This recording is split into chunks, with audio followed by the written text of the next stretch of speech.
யார் அப்படின்னா மாதா பிதா குரு தெய்வம். இப்போ நீங்கள் இருக்கீங்க அப்படின்னா நீங்கள் என்ன பண்ணியிருக்கீங்க, உங்கள் பசங்களுக்கு தம்பிக்கு இது பிடிக்கும் அது பிடிக்கும்னு சொல்லி தம்பி என்ன பண்ணியிருப்பார், எனக்கு வாங்கிட்டு வாப்பான்னு சொல்லியிருப்பார் வேலைக்கு போகும்போது. நீங்களும் என்ன பண்ணியிருப்பீங்க, சாப்பிடாம வாங்கிட்டு வந்து கொடுப்பீங்க. அவரும் அப்படியே தான் அவர் பொண்ணுக்கு என்ன பண்ணியிருப்பார், பொண்ணு ஆசையாக வளையல் கேட்டிருப்பா, என்ன பொட்டு கேட்டிருப்பா, பாசி கேட்டிருப்பா, இந்த இடத்துக்கு போனால் இதெல்லாம் வாங்கி கொடுப்பான்னு. அந்த பொண்ணு வந்து அவர் என்ன பண்ணியிருப்பார், அந்த பொண்ணுக்கும் அவர் போய் ஆசையாக வாங்கி கொடுத்துருப்பார். இப்படி நம்ம ஆசையை நிவர்த்தி பண்ணவர் யார் அப்படின்னா தகப்பனார். அப்போ தாய் ஒன்றும் செய்யலையா அப்படின்னா தாய் என்ன பண்ணுறா அப்படின்னா, நான் குழந்தைக்கு இதெல்லாம் பிடிக்குமே, இதெல்லாம் அவளுக்கு பிடிக்குமேன்னு சொல்லி ஒவ்வொன்றையும் பார்த்து பார்த்து செய்யறான். சரியா, இதுதான் தாய் தந்தையர். அப்ப அந்த தாய் தந்தையருக்கு வந்து நம்ம என்ன பண்ணணும் அப்படின்னா, நம்மளுடைய காலத்து வரைக்கும் அவரை நல்லா பார்த்துக்கிறோம். சரியா, அப்பாவை நல்லா பார்த்துக்கிறோம். அதுக்கப்புறம் எல்லாரும் ஒரு நாள் இறக்கிறது. அப்ப அந்த இறந்ததுக்கு அப்புறம் என்ன பண்ணணும் அப்படின்னா, அவளுக்கு நல்லபடியாக அந்த முற்பிறவிக்கு செய்யக்கூடிய சேவைகளை செய்யணும். அந்த சேவை அப்படின்னா என்ன அப்படின்னா தவச காரியங்கள்.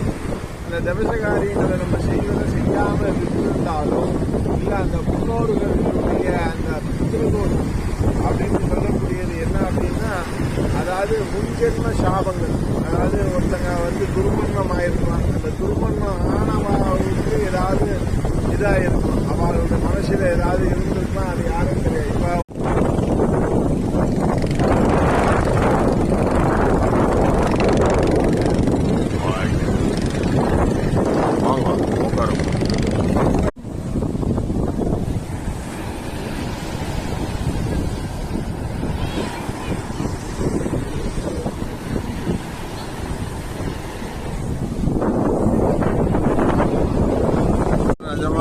தேவதேவாபியோ சமஸ்தா தியாரா பூஜா சகல ஆராதனை. சொல்லுங்க. நல்லா பண்ணிருக்கீங்க ஐயா. சந்தோஷம். ரொம்ப நாளா வரணும்னு இருந்தது, இன்னைக்கு தான் அதுக்கான டைம் கிடைச்சு. சந்தோஷம் சந்தோஷம், ரொம்ப சந்தோஷம். ரொம்ப சந்தோஷங்க. ஒன்றுக்கு விளக்கங்கள் கொடுத்து செய்வதற்கு ரொம்ப நன்றி.